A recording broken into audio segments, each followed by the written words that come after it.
Japanese were the first Asian nation to defeat a European one in the modern age. To understand how their rapid rise to power had an impact on world history, we must look at the Russian defeat in the Russo-Japanese War. This war was fought in 1904 and 1905 between Gesu, Russia, and Japan.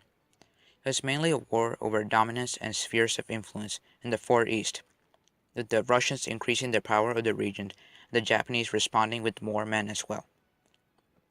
Let's go all the way back to 1898. Russia has leased a port from China, called Port Arthur, since they need a warm water port. Then they begin an occupation of the Korean Peninsula. This comes after European powers told Japan not to take the Korean Peninsula after winning a war against China. Confused yet? Don't worry, we'll get more complicated, since everyone loves a series of complicated events that lead to war. The Russians also built the Trans-Siberian Railway, just to ignite things a bit further. There were a growing amount of Russian and Japanese troops in Manchuria. The Russians got too cocky and went back on an agreement to pull out their troops from there. That's when the Japanese attacked. Then the war happened, and you know the rest. Japan got control of a bunch of land, and, well, the Russians were humiliated. The Russians were defeated by people that they thought couldn't possibly defeat them. So when the Japanese did defeat them, it was a great shock to the rest of the world. The Japanese had proclaimed to the world that they were actually a modern power, deserving of attention, while the Russians were embarrassed and their status was lowered. However, that wasn't the main problem that Russia faced. The war was incredibly unpopular at home and further weakened the power of the Tsar, forcing him to sign the October Manifesto. It hastened the beginning of the end of the reign of the Romanovs, so one can only wonder what would have happened if the Russians had won the war. First of all, this maybe would have happened if the Russians sent in more troops and the war was more popular. Also, Nicholas II thought that the Japanese were vastly inferior to the Russians, and even went so far as to call them yellow monkeys. Now, in the alternate timeline, Nicholas would not have to underestimate the Japanese, and can muster more popular support and invest more troops and resources in the Far East. If this were to happen, Russia would perhaps have a chance at victory. What would happen next? Well, the Japanese loss would only further reinforce the stereotype that they were racially inferior to the Europeans. This would also be reinforced among all non-Europeans, who got hope at the victory of the Japanese in their struggle against the Europeans. Their efforts at modernizing and becoming a greater power would be seen as a failure and a sham.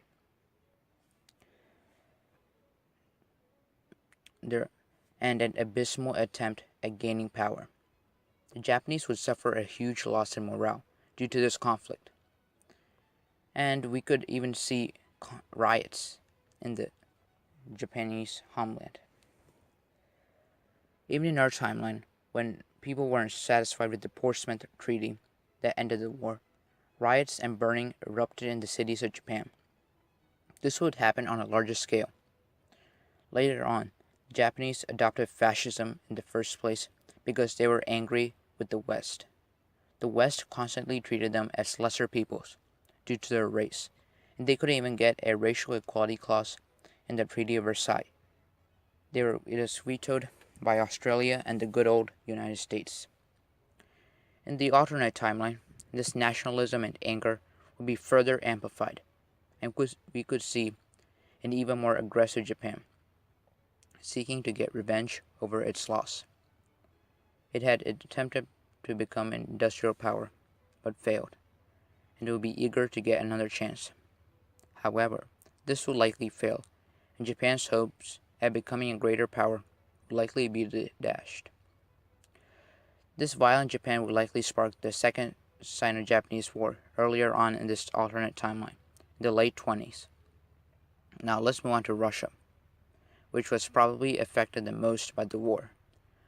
The war stirred much more discontent and anger in the Russian population, especially against Tsar Nicholas II. The war was kind of like Russia's Vietnam, if you will. People were wondering why in the first place they were fighting so much over a small piece of land and just wanted to stop escalating the war, which was what Nicholas planned on doing. The people were fed up with Nicholas, and the economy at the time were failing, since Nicholas further expanded military spending by 50%. So things did not get better. The war, along with other factors, fueled the Russian Revolution in 1905. You probably never even knew one occurred back then, but it did. As a result of this 1905 revolution, Nicholas was forced to write the October Manifesto. However, the manifesto only gave a limited power to the Duma and didn't solve everyone's problems.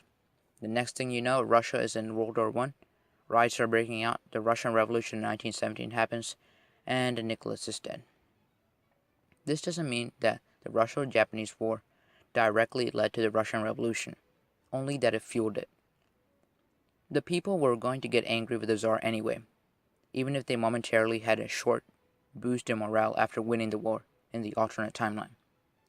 They would note the country's economic woes, how backward it was to the rest of Europe, and demand change.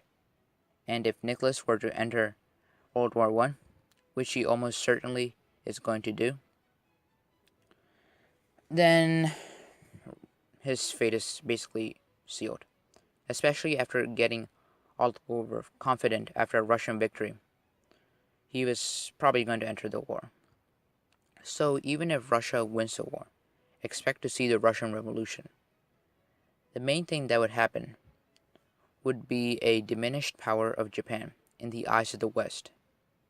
This anger at being treated as lesser people would only further boost Japanese nationalism and fascism and lead to more tragedy in the end. Also, Russia would be temporarily more powerful in the Far East before the collapse of Tsarist Russia, and chaos ensues. So thus concludes our Russo-Japanese War timeline. Tell us what you think in the comments below, and like and subscribe for more of this content. This is Scholar of the World, signing out.